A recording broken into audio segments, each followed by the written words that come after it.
इसरो ने किए चंद्रयान के तीनों इंजन चालू। चांद पर लैंडिंग के आखिरी पड़ाव में पहुंचा चंद्रयान। हमारे वैज्ञानिकों ने दी देश को एक और बड़ी खुशखबरी, वर्टिकल लैंडिंग का प्रोसीजर हुआ शुरू। दोस्तों, चंद्रयान 3 अपने 37 दिन के सफर को पूरा करके अब चांद पर उतरने के बेहद करीब पहुंच चुका है और इस समय यह चांद के बिल्कुल मुहाने पर खड़ा है और वो पल अब दूर नहीं जब यह सतह पर सुरक्षित रूप से लैंड कर जाएगा। मगर साथियों, अब वो समय भी दूर नहीं है जिस पर आकर हमारा चंद्रयान 2 फेल हुआ था। वो कहते हैं ना, दूध से जले को छाछ का भी डर लगता है। इसलिए इसरो के वैज्ञानिक अब पहले से भी चौकन्ने हो गए हैं, क्योंकि ये इस मिशन का सबसे अहम पड़ाव है और इस समय जरा सी भी भूल इस पूरे मिशन और सालों से की जा रही मेहनत को चंद्रयान 2 की तरह मिट्टी में मिला सकती है। असल में जब इसरो हॉरिजॉन्टल की जगह वर्टिकल लैंडिंग को अंजाम देने वाला है, जो काफी ज्यादा मुश्किल माना जाता है, लेकिन सवाल ये उठता है कि इसरो ने चंद्रयान के लिए वर्टिकल लैंडिंग को क्यों चुना? इस समय हमारा चंद्रयान कहां पर है और इसने देश को क्या बड़ी खुशखबरी दी है? साथ ही अब आगे इसरो इसे लैंड कराने के लिए कौन कौन से स्टेप लेने वाला है, ये सब कुछ हम आज आपको बताने वाले हैं, इसलिए वीडियो को अंत तक जरूर देखिएगा।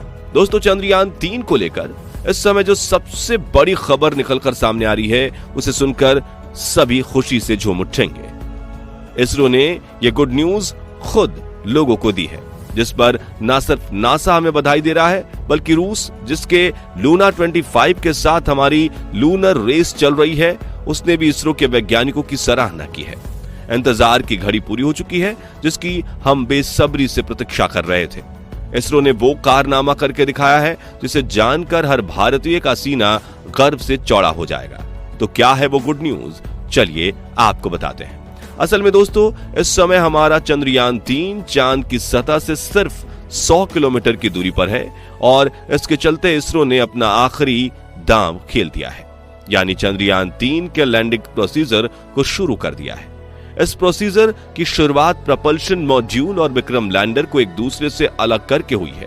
दरअसल लैंडिंग में प्रपल्शन मॉड्यूल का कोई काम नहीं है, इसलिए उसको विक्रम लैंडर से अलग कर दिया गया है और अब आगे के सफर पर विक्रम लैंडर खुद अकेला ही निकल पड़ा है।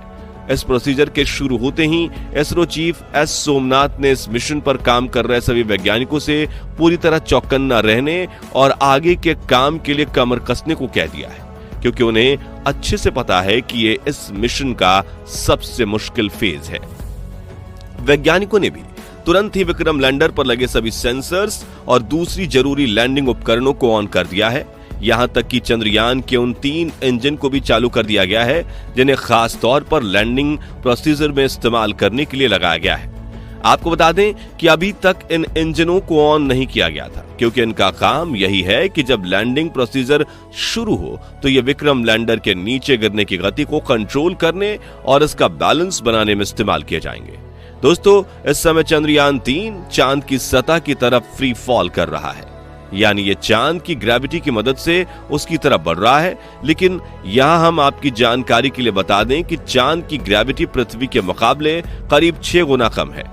इसका मतलब यह है कि चांद पर हमारा चंद्रयान उस तेज गति से नीचे नहीं गिर रहा जैसे हम पृथ्वी पर चीजों को ऊंचाई से नीचे गिरते हुए देखते हैं। मगर यहाँ एक और चीज गौर करने वाली ये भी है कि चांद पर नीचे गिरते हुए एयर फ्रिक्शन ना के बराबर है। इसका मतलब यह है कि जिस तरह पृथ्वी पर जब कोई चीज नीचे गिरती है तो हवा का फ्रिक्शन उसकी गति को कुछ हद तक धीमा करता है, लेकिन चांद पर ऐसा नहीं होता, क्योंकि चांद का वायुमंडल बहुत ज्यादा पतला है। इसलिए इस समय चंद्रयान के नीचे गिरने की रफ्तार इतनी ज्यादा तेज है कि इसे इसमें लगने वाले इंजन या कहें रेट्रो बूस्टर की मदद से धीमा किया जाएगा।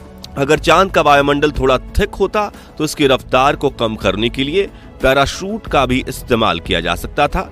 यहां तक कि मंगल ग्रह पर भी जब कोई मिशन भेजा जाता है तो लैंडिंग के समय पैराशूट का यूज होता है, लेकिन जब चांद पर ये इसके हल्के वायुमंडल की वजह से मुमकिन नहीं है। साथ ही लैंडिंग जब वर्टिकल होती है यानी यान को जब सीधा खड़ा करके नीचे उतारा जाता है तो उसमें नीचे गिरने की रफ्तार और भी तेज हो जाती है। यही वजह है कि दुनिया की ज्यादातर स्पेस एजेंसियां चांद पर हॉरिजॉन्टल लैंडिंग करती हैं। ऐसे में सवाल ये उठता है कि इसरो ने चंद्रयान 3 के लिए वर्टिकल लैंडिंग को ही क्यों चुना? असल में इसका जवाब है समय की बचत, क्योंकि हॉरिजॉन्टल लैंडिंग में यान के नीचे गिरने की रफ्तार काफी कम रहती है और उसमें टाइम भी ज्यादा लगता है। इसलिए कम से कम समय में लैंडिंग को अंजाम देने की खातिर इसरो ने चंद्रयान 3 को वर्टिकली लैंड कराने का फैसला किया है। वैसे इसकी एक वजह रूस का लूना 25 भी हो सकता है, जिसके साथ हमारे चंद्रयान की एक स्पेस रेस चल रही है। लेकिन इसके बाद में आधिकारिक रूप से कुछ भी नहीं कहा गया है।